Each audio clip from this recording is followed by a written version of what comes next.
Before you think you know this story, listen to my side. Because the truth isn't what they've been telling. That's the sentence I keep coming back to. Because if you only heard their version, you'd think I was the jealous wife, the paranoid friend, the woman who overreacted about a dress. That's the neat little narrative they spun for themselves. But what actually happened was uglier, sharper, and so much harder to swallow. My name's Claire. I'm 32. Until recently, I believed loyalty was something you could measure in years, in shared birthdays, secrets, and anniversaries. I thought if you'd been through enough together, that bond was unbreakable.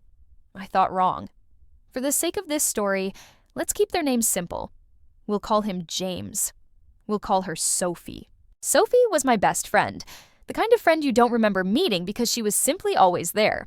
Sleepovers as kids, sitting side by side at our first concert, sneaking cigarettes at university and swearing never to tell. She was the friend who knew my worst traits and my most embarrassing secrets, and somehow still loved me. If I ever had a sister, she was it. And James was my husband. 5 years married, 8 together. He was steady, dependable, the kind of man who opened jars without being asked, remembered how I liked my tea, and made sure my car's MOT was booked before I even noticed it was due.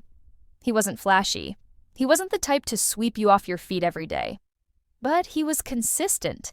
And for me, consistency meant safety. I trusted them both. Separately, yes, but more importantly, together. I trusted that the two people who mattered most in my life would never do anything to harm me. And maybe that's why I missed the early signs. Because there were moments, small ones, too easy to brush off. Sophie teasing James about his music taste, and James rolling his eyes in that way he usually saved just for me. Or Sophie making some throwaway joke about stealing him if I wasn't careful. The kind of things you laugh at because what else would you do? They were harmless, right? And James, always polite, always measured, would smile at her teasing, but not too much. Just enough that I could tell myself it was nothing. Just friendly. Just Sophie being Sophie. If you've ever trusted someone so much that you convinced yourself out of your own instincts, you know what I mean. You see something, you feel the prickle in your stomach, and then you scold yourself for even thinking it. That's what I did. Over and over. The moment that tipped everything into motion came so casually, it barely registered at the time. It was a Tuesday night. I'd been sorting laundry when my phone buzzed. A text from Sophie. Hey, random question. Can I borrow your red dress? The one with the wrap front? I've got a special date tonight. Don't worry. I'll take good care of it. I didn't even hesitate. Of course she could borrow it. She'd borrowed clothes before. We'd swapped tops, shoes, jewelry 100 times. And I loved that dress on her. She had the kind of figure that made everything look a little better than it did on me. I shouted through to James, half laughing. Sophie wants to borrow my dress for a date. What do you think? He barely looked up from his laptop. If you can help her, you should. She's been through a lot lately. And that was that. I grabbed the dress from the back of the wardrobe, folded it into a bag, and dropped it by the door for her to pick up. It was so ordinary, so painfully mundane, lending my best friend a dress for a night out. And yet, looking back, that was the first thread they pulled. The first seam in my life that came undone. I didn't know, standing there in my hallway with the dress in my hands, that I wasn't just lending Sophie an outfit. I was dressing her for my own humiliation.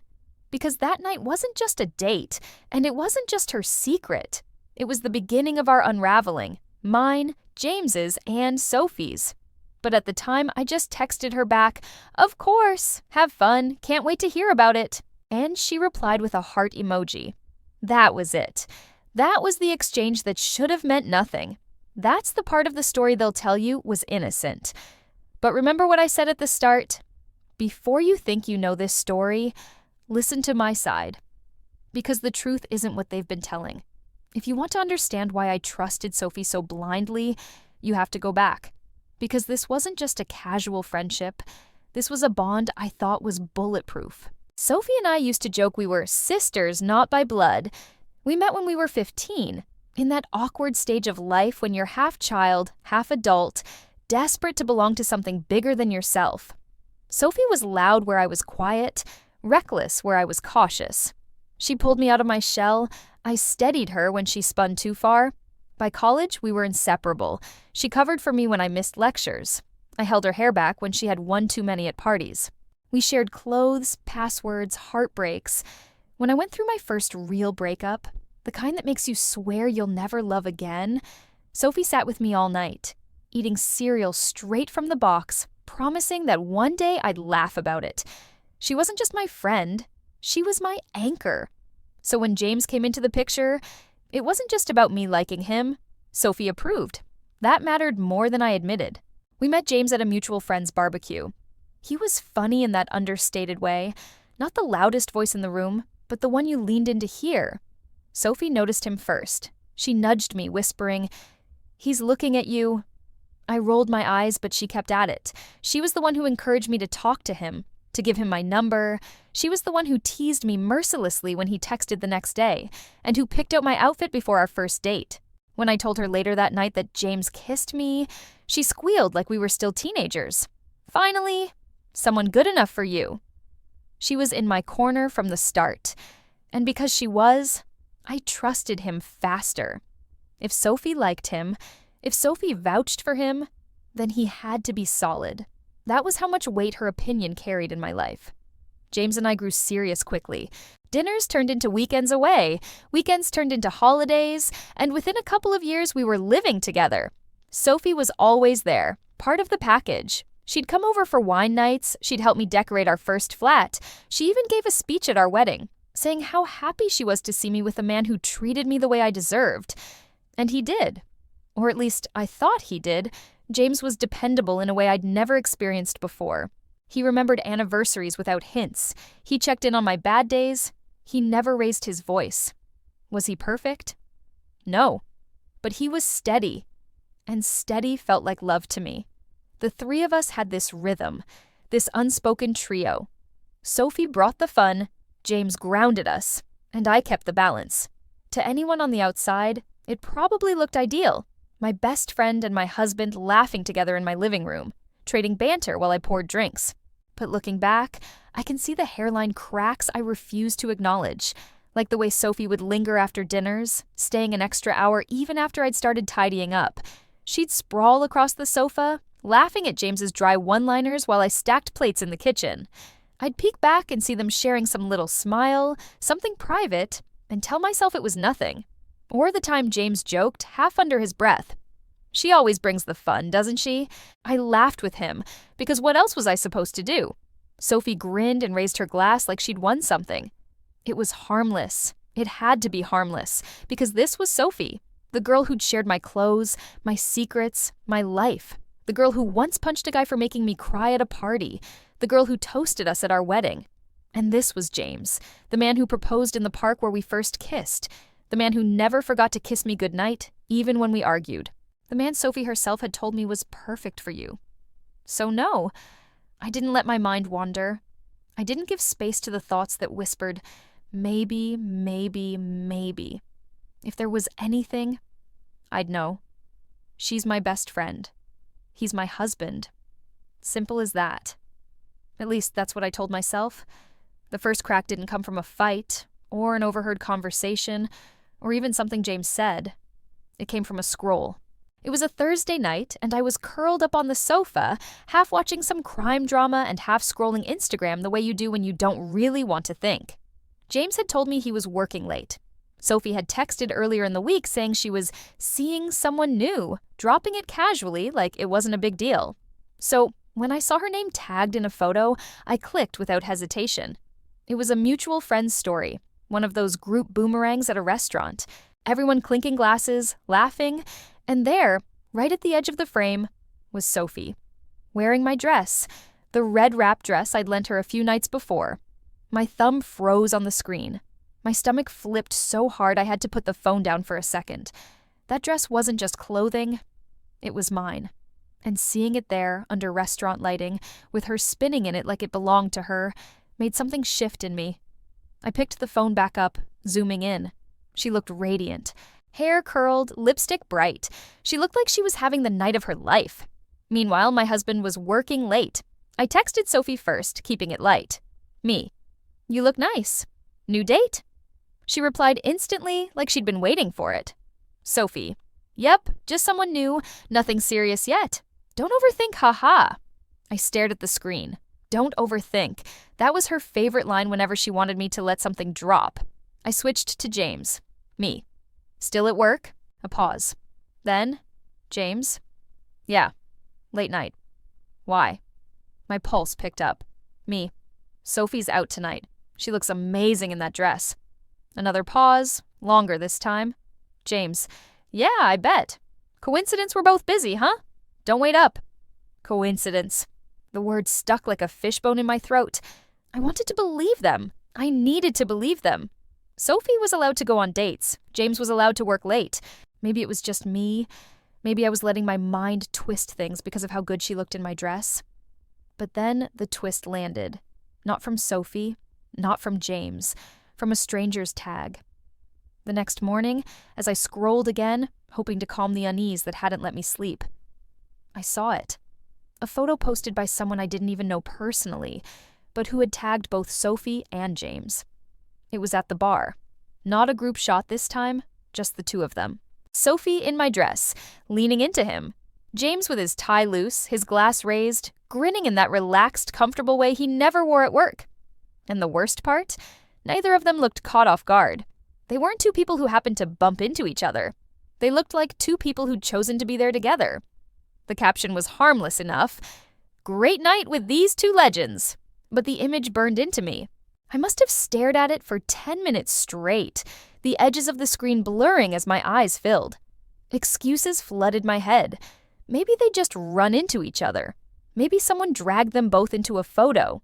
Maybe it really was just coincidence. But no matter how many maybes I stacked up, the truth stared back at me. That was Sophie. That was James. That was my dress. That was my husband. And the photo didn't care about coincidence.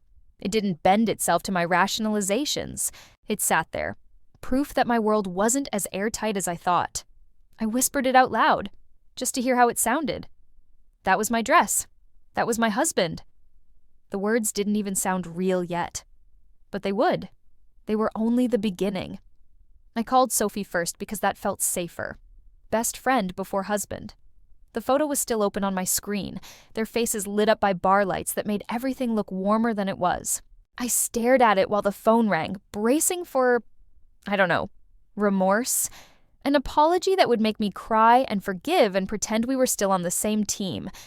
She picked up on the second ring, bright and breathless. Claire, what's up? I saw a photo, I said. No small talk. At the bar, you and James. There was a micro pause, half a beat where the world went silent, and then she laughed. Laughed? Oh my God, that? Don't be ridiculous. It was just dinner. You're overthinking. Just dinner. Overthinking. She said the words like she was helping me calm down, like I'd seen a mouse and jumped on a chair. He told me he was working late, I said. You told me you had a date with someone new. I did, she said, too fast. Well, I tried. He bailed last minute. Classic. And I texted around to see who was out. James replied. He said he was grabbing food near the office, so we met up. Two grown adults eating a meal. We live in a city, Claire. People bump into each other. Honestly, you're being a little... A little what? I asked. Sensitive, she said, softening her voice like it was medicine. You know how you get when you haven't slept? Have you slept? She took my concern and folded it into a personality flaw. It was impressive, in a grim way. Sophie, I said, keeping myself steady, why didn't either of you tell me? Because there was nothing to tell, she said, like I was slow. Do you want a calendar invite for every dinner I eat? Should I text you when I order garlic bread? It's not the dinner, I said. It's the secret. There wasn't a secret, she shot back. You didn't ask. And then, because she's always known how to win an argument by changing its shape. I'm worried about you. This is not like you. She ended the call with a cheery, love you, and a sigh that told me I was the exhausting one. I stared at the wall until my eyes stung and called James. He answered with his office voice. Calm, efficient. Hey, still at my desk. I saw a photo of you and Sophie at the bar last night. Another tiny pause. Then, oh, yeah, she needed advice. Advice, not dinner. Advice. He continued before I could react. She messaged me that her date flaked. She was upset. I said I was eating nearby and to swing by. That's all. She needed someone neutral to talk to. I thought you'd appreciate me being there for your friend. He'd managed to put himself on the moral high ground in 2 sentences. You told me you were working late, I said. I was, he said, patient to the point of condescension. I grabbed food near the office. This is a lot of drama over nothing, Claire. You're being paranoid. The word hit like a slap. Paranoid. We don't call people paranoid when they're asking for information. We call them paranoid when we want them to shut up. And the photo? I asked, hating how small I sounded. He exhaled. Someone pulled us into a shot. You know how people are? Do you really want me to refuse a photo and make it weird? Honestly, listen to yourself. I hung up before I cried on the line. I stood in the kitchen with my phone face down on the counter, the smell of dish soap and citrus making me nauseous. In 10 minutes, both of them had said the same thing with different wrapping. It was nothing. You're overreacting. Don't embarrass yourself by making this a thing. I tried to get out ahead of the narrative with friends, but it was already moving. Word travels fast when 2 people are motivated. I mentioned the photo at a brunch and watched faces arrange themselves. One friend laughed immediately. Sophie? She's always been touchy. She calls everyone babe and sits too close. It's just her. Another shrugged. James is the least flirty guy alive. If he was with her, it was because she asked. Someone else went quiet and buttered their toast for a long time, eyes on the plate like the answer might be hiding under the crust. By Monday, the story had settled. I was the anxious wife spiraling over Instagram. Sophie had already inoculated people with lines like, Claire's been stressed. I'm trying to give her space. And you know how she gets in her head. James stuck to the script. She's exhausted from work. I'm not taking it personally. I could feel the ground shifting under me. The photo didn't change. My reaction did. I started apologizing in conversations I didn't start. It's probably nothing, I'd say, before anyone asked. We just got crossed wires. I heard myself and hated the way I sounded. Weak, eager to be seen as reasonable, desperate not to be the crazy one. In bed, I rehearsed both sides of the argument until dawn. In one version, it was innocent. I pictured Sophie at the bar, eyes red, ranting about a bad date, James leaning in like a big brother, offering advice while checking his watch. In the other, it was exactly what it looked like. 2 people drinking together in my dress and my life, comfortable because they'd already crossed whatever line they were pretending didn't exist. Some nights, I'd pick up my phone and scroll their profiles like I was searching for a cure. Sophie posted a quote, "Girls' night forever." A boomerang of clinking glasses. Hers, not his, never his. James posted nothing, which felt worse. Silence is the most elegant lie. When I couldn't sleep, I'd stand in the wardrobe and touch the empty hanger where the red dress used to live. It was a stupid ritual, but I did it anyway. I imagined the fabric on her skin, the wrap tied by her hands, the way the neckline sat when you laughed. I'd chosen that dress for myself because it made me feel brave. On her, it felt like a costume she'd borrowed to play me for a night. The social optics were immaculate. Sophie turned up to see me with a new candle and how are you, babe? James was extra helpful for a week, recycling out, bins in, small errands done before I noticed. It was a performance of normalcy so well rehearsed I almost clapped. Don't let your anxiety ruin good things, Sophie said one night offhand, like a sisterly warning. You know how self-sabotage works. James went clinical. When you're stressed, you catastrophize. It's okay. We just have to check that. They were right about one thing. Once you're labeled paranoid, every sensible question looks like evidence of your label. I started editing myself mid-sentence, softening edges, swapping accusations for hypotheticals that made me sound agreeable. I hated it. I also needed it. I needed to be believed. Friends fell into camps I didn't know I'd created. Team. Sophie's always like that, versus team quiet. The quiet ones hurt more because they were waiting to see which way the wind blew. No one wants to be the first to say it out loud, that the best friend and the husband are a little too synced up. It's easier to pretend it's a bad angle, a trick of light, a coincidence. One night I opened our group chat and typed, I need you to tell me if I'm crazy, and then deleted it letter by letter because the question contains its own trap. If you ask it, you've already lost. So I did what people do when they're being gaslit. I tried to talk myself out of what I saw. I built a careful case against my own instincts. I told myself I was tired, jealous, insecure, that Sophie looks good in everything and James is polite to a fault, that good people do careless things and it doesn't have to be malicious, that if something was actually wrong, I would know. I said it until the words went numb in my mouth. Maybe it really was just dinner. I even texted Sophie because I wanted the relief of behaving like everything was fine. How was your night? Did he text back? She replied with 6 messages about the someone new who was a terrible kisser and not my vibe. It read like she was laying track in front of a train. I thanked her for returning the dress so quickly, and she sent back a heart, then changed the subject to my weekend plans. With James, I overcorrected.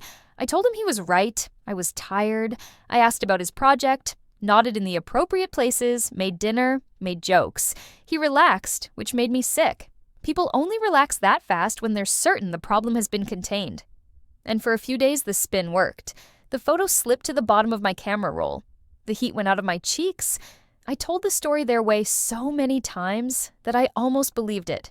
She had a bad date. He grabbed food. Bar photos happen. Everyone went home to their separate beds, halo intact. I almost believed it, until the next piece of truth found me anyway. But that's another chapter. For now, I put the dress back on its hanger and told myself the line I needed to sleep. If there was anything, I'd know. She's my best friend. He's my husband. Simple as that. I didn't start with rage. I started with a notebook. Dates across the top, 2 columns underneath, her nights and his nights. Pen, ruler, a cup of tea I didn't drink. If they were right, if this was nothing, then the pattern would fall apart on its own. I wanted that more than anything. It didn't. Wednesday 14th. Sophie. Girls' night. Story of a crowded bar, no faces. James. Client drinks, don't wait up. Charges on our joint card, same postcode, 2 different venues, 20 minutes apart. Friday 23rd. Sophie. Mystery man. James. Late finish, crashing at office. Uber receipts in his email. Hotel drop-off, 0:41. Sophie posted a mirror selfie from that hotel lobby at 0:47. Different angles, same light fitting. I kept going. Not every square matched. Life isn't that neat, but enough did to make my stomach turn. Their alibis dovetailed. When one disappeared, the other blurred. I flipped months back and started filling memory in around the ink.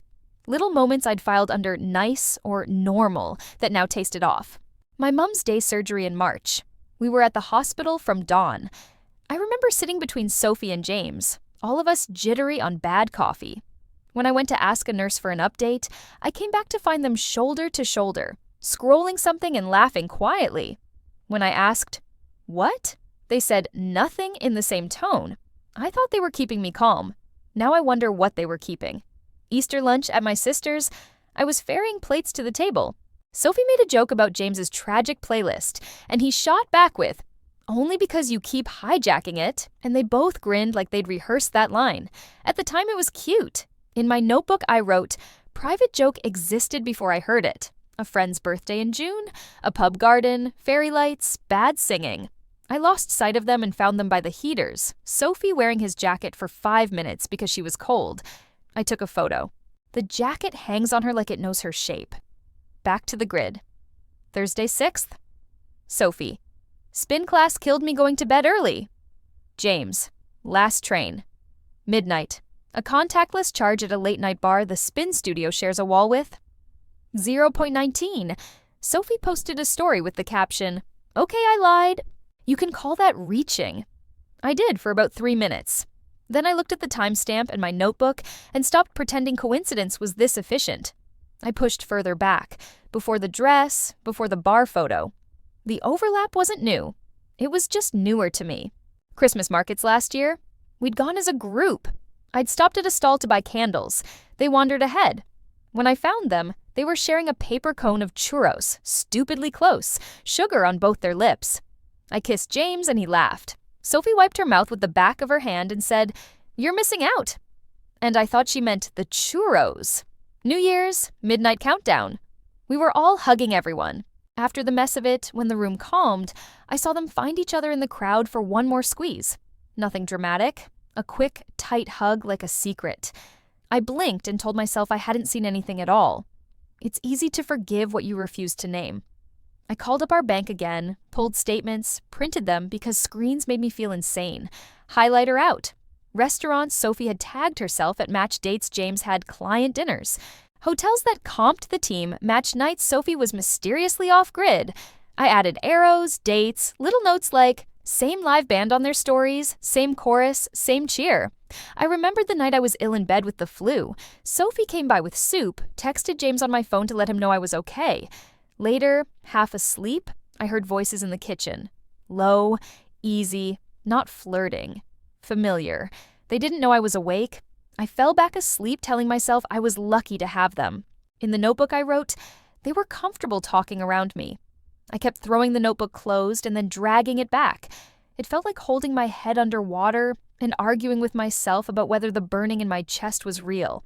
One evening, I spread everything out on the table, pages, screenshots, printed charges, and stood there like I was about to present a project to a room that would grade me on whether my life was happening.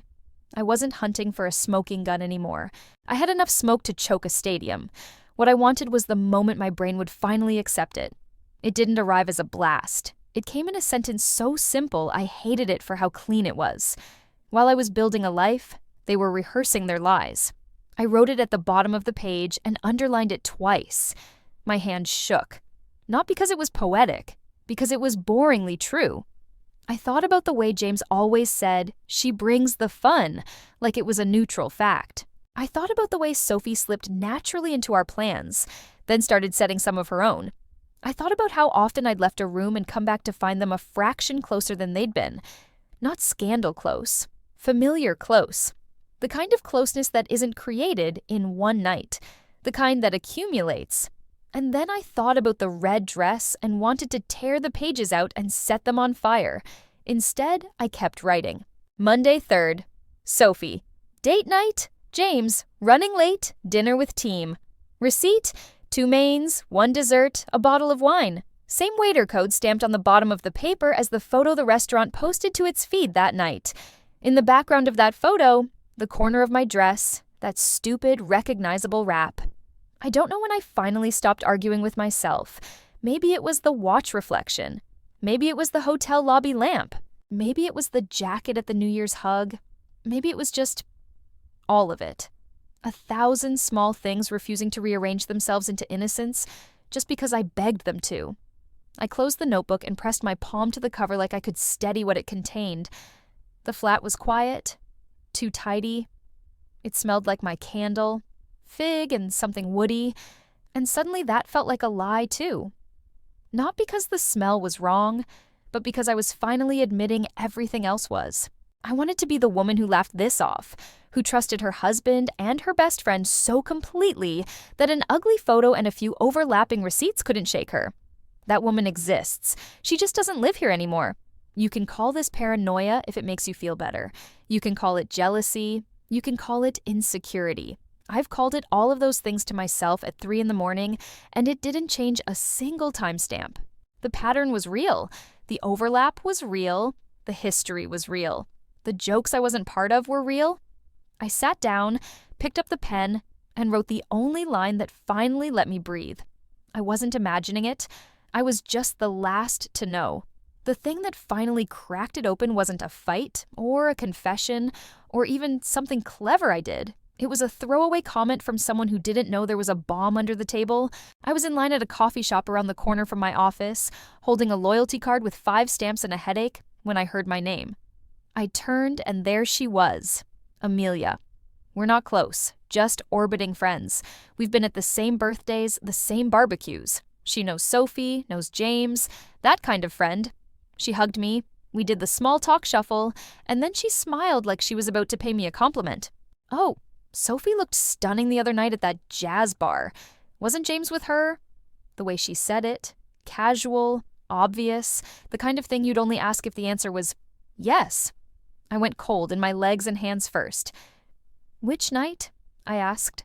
My voice came out normal. It shouldn't have. She tilted her head, thinking. Friday? Maybe Saturday? It was on someone's story. They looked so glowy.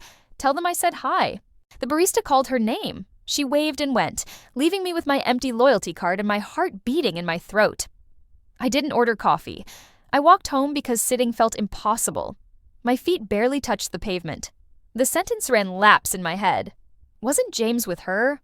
At home, I went straight to Instagram like a teenager. Sophie's profile, public, curated, manicured in a way she'd call effortless. Her stories had expired, but her highlights were a museum of nights out. I opened nights and tapped. Tap, tap. Jazz bar, dim lighting, a glass sweating on a coaster, the kind of moody saxophone that makes strangers feel intimate. It looked harmless until I looked harder. In one of the clips, she did that thing influencers do. Panned past the stage, then back to herself, catching her reflection in the big beveled mirror behind the bar. For half a second, less, you could see the angle catch something at her shoulder. Not her face, a wrist, a watch. I paused, dragged the bar back, watched it frame by frame until the pixels felt like gravel in my teeth. James's watch, silver with a black dial, the nick near 4 o'clock where he dropped it on our kitchen tiles last year and swore. Nobody else has that watch with that scratch in that place. I'd kissed that scratch, joked it was how I'd know him in a lineup. I screen recorded the story because my hands were shaking too much to trust a screenshot. I watched it 5 more times, zoomed until the image fell apart. Unmistakable, unavoidable. Not a coincidence, not a trick of light. I sat back in my chair and stared at the ceiling for a full minute because the room was suddenly too small, like the walls had opinions. Then I opened my laptop and logged into our joint account because my body wanted proof on paper, numbers that couldn't be charmed away, transactions loaded, neat and clinical. I filtered by date. Friday, Saturday. There, Jazz House Brass Ltd, 2 charges an hour apart. One on the card he always uses for work dinners. One on the card we share for household things. I scrolled, jaw clenched, and found Fiorella Trattoria on Wednesday. Sophie had posted a boomerang of a red check tablecloth that night, captioned, "Pasta is therapy." Underneath, same day, Riverside Hotel Bar. He hadn't mentioned a work trip. He hadn't mentioned a bar. Sophie had posted a photo of her legs in a cab with the caption home. The timestamp disagreed. I printed the page because I needed to hold something that didn't flicker. The printer chewed and spit the evidence out like it was bored. I wanted to scream at it, tell it this was a big deal. I should have stopped. A normal person might have stopped. But once you start pulling threads, you don't. You can't. You lose the off switch. James and I share one of those boring, useful email accounts for bills and nonsense. He set up travel confirmations to forward there automatically. I typed the hotel's name into the search bar and hit enter. There it was. Riverside Hotel. Booking confirmation. Subject line with dates. His surname. The email opened into a neat little box. Thank you for your reservation, sir.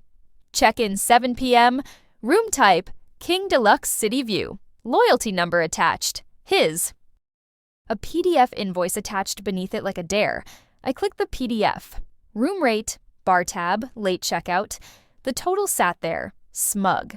My own name appearing in the payment field because, of course, the card was joint.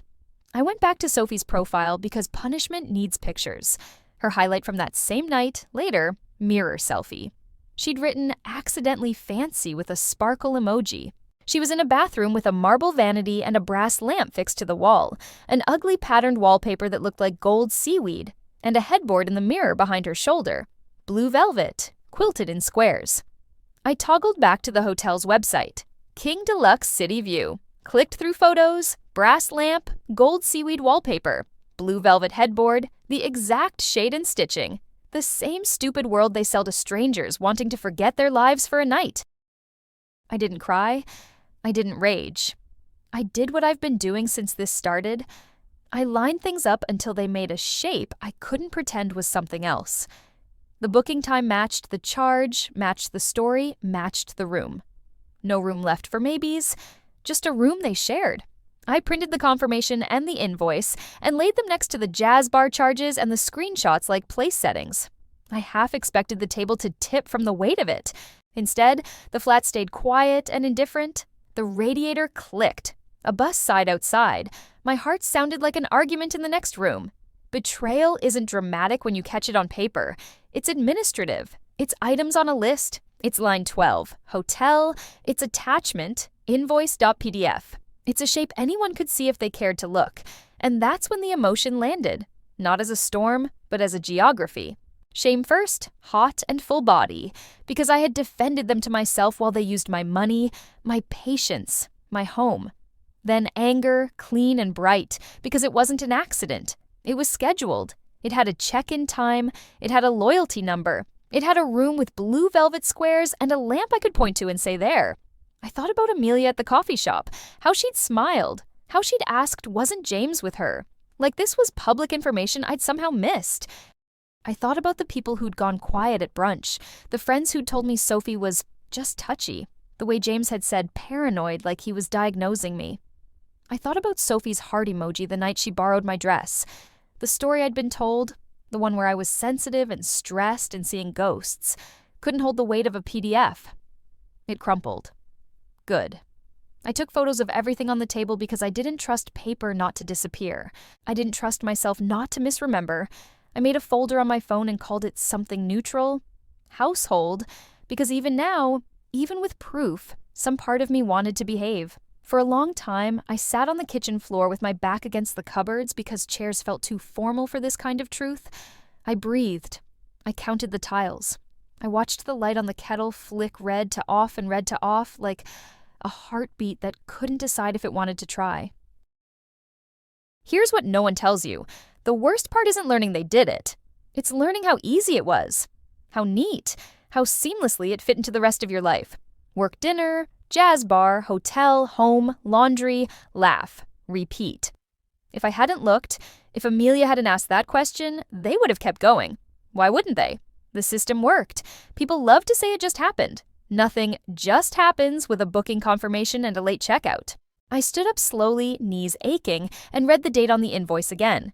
Then I looked at the mirror selfie timestamp. They were in that room together while I texted James, "Do you want me to save you dinner?" And he replied, "Don't wait up." I probably rinsed his bowl and left it upside down on the rack. I probably turned off the lamp in our living room and told myself to stop spiraling. Meanwhile, blue velvet squares and gold seaweed wallpaper and the watch with the nick near 4 o'clock. I don't know how long I stayed there.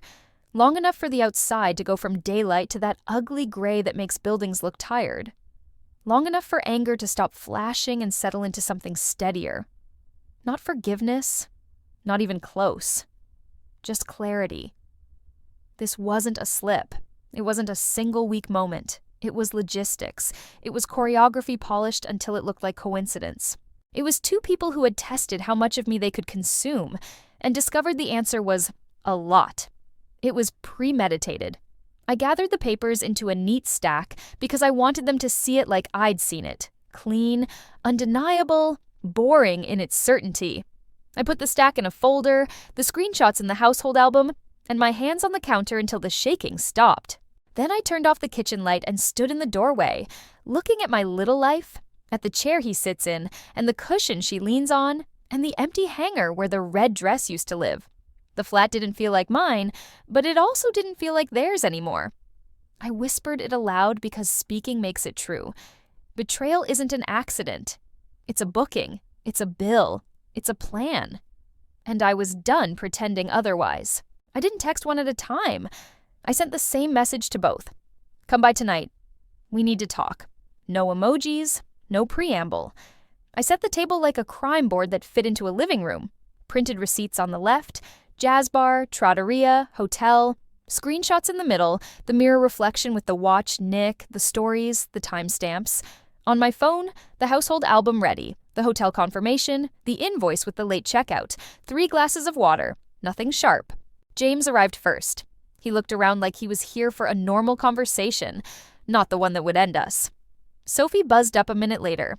When she stepped in and saw him already on the sofa, she tried for breezy and missed. They sat next to each other, because of course they did. Before either of you says a word, I said, you're going to look. I slid the first sheet across the coffee table. Jazz House Brass Ltd. 2 charges. Then the screenshot from Sophie's highlight. The beveled mirror, the flash of a wrist, the watch with the nick near 4 o'clock. Sophie did the laugh that buys time. "Claire, come on. That could be anyone's—" "It's mine," James said too quickly. Then, grasping for control, "Which proves nothing. I meet clients there." "On the night Sophie posted from the same bar," I said, "when you told me not to wait up." I laid down the Trattoria receipt, the date circled. "And pasta therapy night, same time, same postcode." He went quiet. Sophie shifted, crossed, and uncrossed her ankles like she was trying on alibis. I put the hotel confirmation on top. His surname, loyalty number, King Deluxe City View. The invoice beneath, bar tab, late checkout. "And this," I said, opening my phone to her mirror selfie. Brass lamp, gold seaweed wallpaper, blue velvet headboard reflected over her shoulder. I held up the hotel's room photo next to it. Same lamp, same wallpaper, same headboard. "Explain it." Sophie stared at the pictures and tried for friendly. "Claire, I swear it's not—" "Don't say what I think you're going to say," I cut in. "Do not call this nothing. Do not tell me I'm sensitive. Do not tell me you bumped into each other again and then accidentally checked into a room that matches your selfie down to the lamp." They looked at each other the way people do when they're deciding which lie is safest. The room went quiet enough to hear water tick inside the radiator. "Okay," James said, voice pitched to patient. "You've built a story, but we're adults who sometimes make bad choices and—" "You made choices," I said. "Plural, repeated, and you charged some of them to my card." He flinched at that, because money is a cleaner accusation than love.